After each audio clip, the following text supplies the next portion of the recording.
I'm lucky because at Uniting World, despite a global pandemic, in the middle of poverty and disasters and dodgy governments and bad internet, we still get front row seats to see God at work. In South Sudan, in the middle of a war and famine, in Bali with overflowing hospitals, in the Pacific with a shadow pandemic of domestic violence, the people of God still show up and they make a difference. But sometimes even this great cloud of witnesses isn't enough to stave away the despair. The horror, the grief, and the sheer grind can take its toll. My staff are exhausted.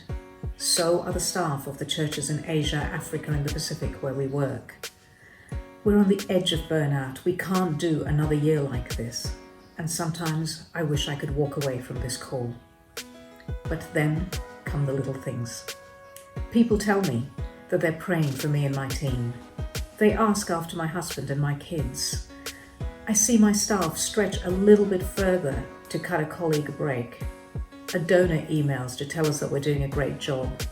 A friend drops off a loaf of freshly baked bread.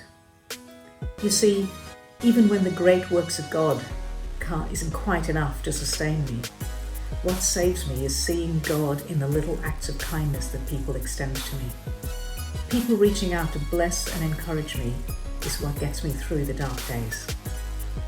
So you remember Peter stepping out of the boat onto the water? It's a great metaphor for how we can stay above the water when we keep our eyes on Jesus but become overwhelmed when we lose focus.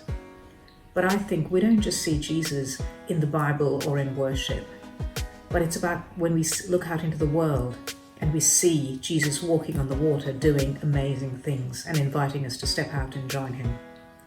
People are set free from poverty, children are fed and vaccinated, and men who beat their wives are learning to value women as equals. But that's not enough. We also need to be Jesus to each other, because we will take our eyes off Jesus and our courage will fail. But in the quiet words and gentle kindness of friends and strangers, Jesus shows up for us, reaching out a hand to lift us up out of the waters of our despair, just like he did for Peter.